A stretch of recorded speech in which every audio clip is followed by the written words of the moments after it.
warahmatullahi wabarakatuh. Kembali lagi ke presentasi saya di channel saya tentunya.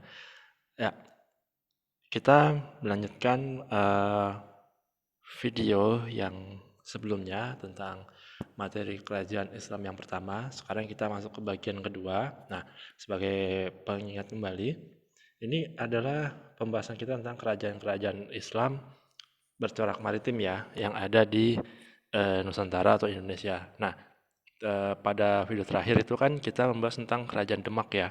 Seperti yang kalian lihat di sini ada Masjid Agung Demak. Ya, ini adalah salah satu peninggalan dari Kerajaan Demak yang ada di Indonesia. Letaknya memang di daerah Demak di Provinsi Jawa Tengah. Nah, kerajaan ini kan didirikan oleh Raden Patah dan menjadi kerajaan Islam pertama di Pulau Jawa. Jadi bukan yang pertama di Nusantara, namun pertama di Pulau Jawa.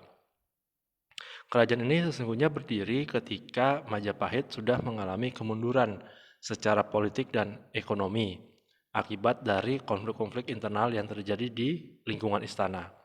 Sehingga wilayah-wilayah di bawah kedudukan Majapahit ini akhirnya eh, membebaskan diri atau istilahnya memerdekakan diri dari kerajaan Majapahit.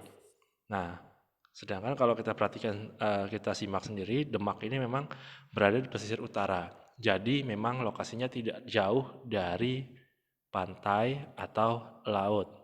Di mana ketika itu laut adalah kunci dari aktivitas kegiatan maritim dan juga agraris. Maksudnya apa? Dari segi maritim tentunya pintu keluar masuk ekonomi, pedagang dan sebagainya, sedang ada segi agraris di mana barang-barang yang masuk kategori agraris ini dijual melalui pelabuhan-pelabuhan atau dibawa ke pelabuhan kemudian dikirimkan melalui kapal-kapal yang bersandar di pelabuhan tersebut. Nah, selanjutnya kita masuk ke Kerajaan Mataram. Kerajaan Mataram Islam ini menarik ya, karena memang memiliki sejarah yang sangat panjang dan dikatakan cukup lengkap. Kenapa dikatakan cukup lengkap? Karena masih memiliki bukti-bukti peninggalan yang masih bisa kita lihat saat ini. Ya contoh di gambar di belakang ini atau backgroundnya kan merupakan potongan gambar dari keraton di Yogyakarta, yaitu salah satu pecahan dari kerajaan Mataram Islam. Nah, kerajaan ini kan didirikan oleh Ki Ageng Pamanahan pada sekitar abad 14. Dalam perkembangannya Mataram Islam ini berhasil memperluas wilayah seperti pada peta berikut ini. Nah, ini adalah gambarannya. Peta wilayah yang dikuasai oleh Mataram atau dalam tanda kutip mendapat pengaruh dari Mataram. Jadi bagaimana Mataram ini bisa memperluas kekuasaannya atau wilayahnya? Ya salah satunya mungkin melalui pernikahan politik. Apa itu yang dimaksud dengan pernikahan politik? Ya pernikahan politik ini maksudnya cara untuk menaklukkan atau menguasai satu sama lain dengan cara pernikahan atau tanpa kekerasan. Misalnya kita ambil contoh, mungkin antara kerajaan Mataram dengan misalnya eh, kerajaan Cirebon itu mereka saling mengirimkan perwakilan, kemudian dijodohkanlah anak-anak mereka satu sama lain. Dengan harapan apa? Pertama, garis keturunan mereka tidak terputus dan tentunya mendapat keuntungan secara politik. Keuntungan secara politik ini apa? Ya salah satunya pengaruh. Pengaruh terhadap kerajaan tersebut. Kalau kita ambil contoh di luar Nusantara, ya contohnya di Eropa. Di Eropa itu, kerajaan-kerajaan di Eropa itu masih memiliki satu hubungan darah antara dinasti Habsburg, Tudor, dan lain sebagainya. Kita ambil contoh yang agak lebih modern, masih di Eropa, misalnya Ratu Victoria itu merupakan penguasa Inggris, Tetapi anak dan cucu mereka ada di kerajaan-kerajaan lain. Misalnya di kerajaan Rusia, kemudian Jerman, bahkan Austro-Hungaria. Eh, saya ambil contoh, Raja George kelima itu merupakan sepupu dari Tsar Nicholas kedua. Itu gambarannya. Itu. Jadi salah satu tujuan yang ingin diperoleh dari pernikahan politik ini adalah ya untuk memperkuat relasi sekaligus persekutuan antara kerajaan-kerajaan yang ada di wilayah tersebut. Oke. Nah, kerajaan Mataram Islam ini mencapai kejayaannya pada era Sultan Agung dan karena Sultan Agung punya ambisi menjadi kerajaan besar, maka mereka menyerang kedudukan VOC di Batavia. Namun mengapa dia ingin menyerang VOC? Bukan berarti motifnya soal nasionalis, karena konsep nasionalisme tentang Indonesia itu baru muncul pada paruh awal abad ke 20, 20 atau sekitar akhir abad ke-19. Nah, kenapa? Kenapa Mataram ingin menyerang VOC? Karena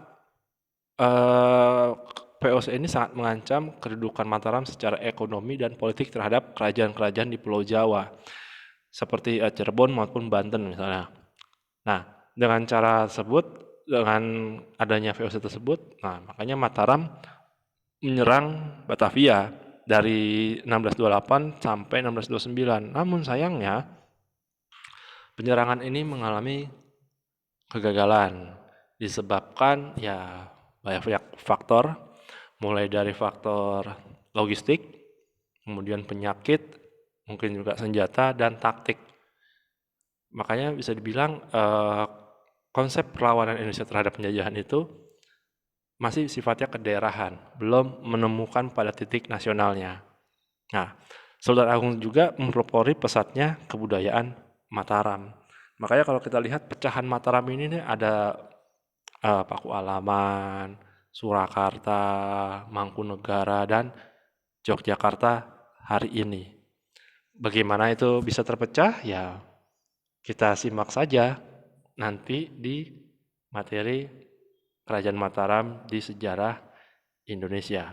Nah, apa saja sih peninggalan Sultan Agung yang menunjukkan kejayaan Mataram Islam ini? Tentu saja banyak ya, tentu saja banyak, tapi ya coba kalian searching di media-media yang bisa kalian jangkau seperti YouTube ataupun Google ya, supaya kalian bisa paham oh apa ini peninggalan-peninggalannya. Atau mungkin kalian yang sudah pernah ke Yogyakarta, pernah ke keraton, dari situ mungkin kalian bisa menemukan bentuk peninggalannya. Oke, kita masuk ke wilayah barat yaitu Kerajaan Banten. Nah, Kerajaan Banten ini merupakan sekarang dikenal sebagai sebuah provinsi ya yang membentang dari Cilegon Merak hingga ke wilayah Kabupaten Lebak yang berbatasan dengan Kabupaten Bogor. Nah, Banten merupakan pelabuhan yang penting. Karena itu letaknya juga cukup strategis karena sudah menghadap ke arah Selat Sunda. Itu gambarannya. Dan disinilah orang-orang Belanda pertama kali mendarat di Pulau Jawa, yaitu di Banten. Nah, karena Banten punya posisi yang strategis, maka tak pelak diperebutkan oleh pihak-pihak yang memiliki kepentingan. Kepentingannya apa? Pertama ya motif ekonomi, baru kemudian kepentingan secara politik. Nah, kejayaan dari Banten berlangsung pada era Sultan Agung Tirtayasa yang memajukan perdagangan dan efektivitas pemerintahan. Di mana Sultan Agung Tirtayasa membangun armada laut yang kuat untuk menjaga keamanan di Selat Sunda. Pada masa ini, kota Surosowan sebagai kota Banten yang berkembang menjadi kota kosmopolitan. Maksudnya apa? Kota kosmopolitan. Kota yang mungkin ibaratnya modern, modern dan dinamis itu. Nah, kita lihat ilustrasinya. Ini mungkin ilustrasi suasana perdagangan di Banten sekitar abad 15. Ya, kurang lebih 15 ya. Mungkin kalau saya ada kesalahan mohon dikoreksi. Ini adalah gambaran yang saya peroleh. Lanjut kita ke kerajaan Goa Talo. Secara singkat, jadi saya ulangi ya apa yang saya tampilkan ini hanyalah singkatnya saja. Untuk lebih detailnya ya kalian coba untuk membaca buku. Baca buku sebagai bentuk literasi, walaupun literasi itu tidak hanya melalui buku yang dicetak, tapi literasi yang melalui elektronik pun juga bisa menjadi referensi tambahan kalian. Kita mulai, yang pertama ini ada kehidupan politik. Kehidupan politik ya, konsep politik tentunya adalah konsep kekuasaan. Ya, kekuasaan, bicara dominasi dan sebagainya. Raja terkenalnya adalah Sultan Hasanuddin yang terlibat konfrontasi dengan VOC, walaupun dia mengalami kegagalan sampai akhirnya dia diasingkan. Itu. Kemudian kehidupan secara ekonomi, ya ada kesamaan dari masing-masing kerajaan ini, adalah menjadi pusat dagang rempah-rempah atau pusat kegiatan ekonomi di wilayahnya. Sedangkan kalau Gua Talo ini adalah bandar yang menguasai rempah-rempah di kawasan timur. Kemudian memiliki hukum perdagangan yang sifatnya mengikat. Sedangkan sistem sosialnya masyarakat menganut sistem feodal.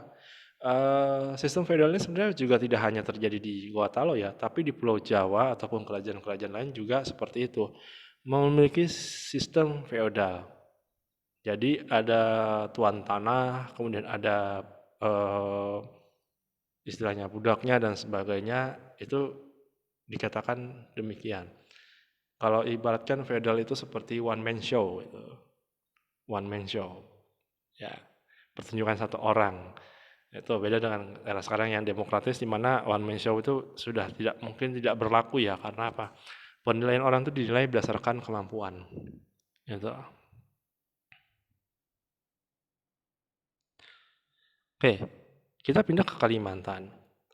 Kerajaan Banjar ini didirikan tidak lepas dari pengaruh Demak, khususnya Wali Songo. Jadi kalau kalian mendengar kata Wali Songo, ini merupakan hal yang menarik kalau kita membahas Wali Songo yang menyebarkan ajaran Islam. Tapi perlu diingat, Wali Songo ini hidupnya tidak berbarengan.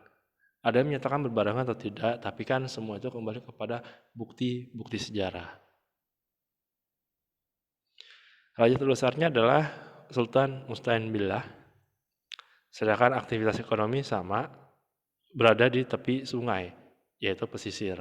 Yang menarik kalau kita bicara kerajaan Banjar, karena kita bicara Pulau Kalimantan, maka sungai-sungai ini adalah jantung kehidupan masyarakat di sana. Kenapa? Selain transportasi, mereka juga memanfaatkan sungai untuk hidup. Hidup dalam arti mereka hidup banyak yang di bantaran sungai. Bantaran sungai dan memanfaatkan air sungai itu sebagai keperluan mereka sehari-hari. Susunan masyarakat kerajaan Banjar berbentuk segitiga piramid. Segitiga piramid berarti kan istilahnya ada kelas atas, menengah, dan bawah. Ilustrasinya seperti itu ya, seperti dalam pelapisan sosial dalam sosiologi. Lalu ada Ternate dan Tidore. Kehidupan politik dari Ternate dan Tidore ini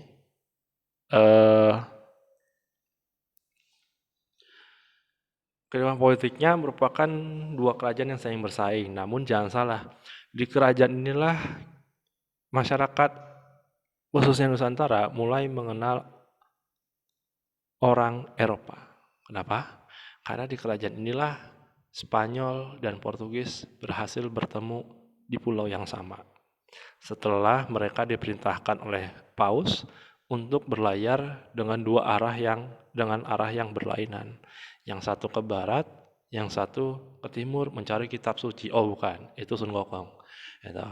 Nah, jadi dua-duanya ini Ternate Tidore adalah sebuah kerajaan yang bersaing, namun akhirnya bersekutu mengusir Portugis dari Maluku setelah Spanyol akhirnya diberikan mandat untuk menguasai wilayah yang lain. Salah satunya adalah Filipina. Kemudian kehidupan ekonomi. Cengkeh dan pala merupakan komoditas yang terkenal dari kedua kerajaan ini, termasuk nanti apa? Minyak kayu putih. Ya, minyak kayu putih. Jadi minyak kayu putih itu adalah minyak yang diekstrak dari tanaman yang sesungguhnya mirip seperti bambu. Gitu. Seperti apa? Coba kalian cari di internet mengenai minyak kayu putih itu seperti apa. Itu gambarannya. Nah, kalau kita bicara rempah-rempah, nanti ada apa di channel saya ada video tentang kunjungan saya ke salah satu museum di daerah Banten. Di situ ada ditampilkan beberapa rempah-rempah yang menjadi rebutan orang-orang Eropa. Silahkan nanti kalian lihat saja channel saya, di situ ada linknya.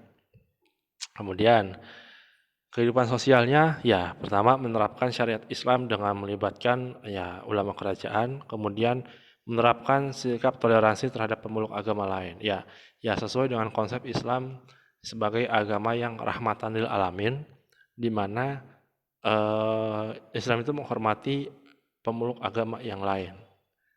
Terlepas dari ya ada yang bilang kafir dan sebagainya, tapi itu kan kembali kepada manusianya. Itu. Nah, mungkin itu aja penjelasan saya mengenai kerajaan Islam bagian kedua. Nah, nanti yang akan saya tampilkan selanjutnya mengenai ini ya, pengaruh kerajaan maritim pada masa Hindu, Buddha, dan Islam. Jadi kita bicara impact dari kerajaan-kerajaan tersebut. Oke, silakan yang ingin bertanya tinggalkan di kolom komentar atau DM saya secara langsung. Dan jangan lupa untuk klik like and subscribe ya channel saya, karena nanti ini akan saya tampilkan di channel saya di YouTube. Sekian, terima kasih. Jangan lupa selalu jaga kesehatan, tetap hidup, dan tetap semangat. Terima kasih. Assalamualaikum warahmatullahi wabarakatuh. Bye-bye.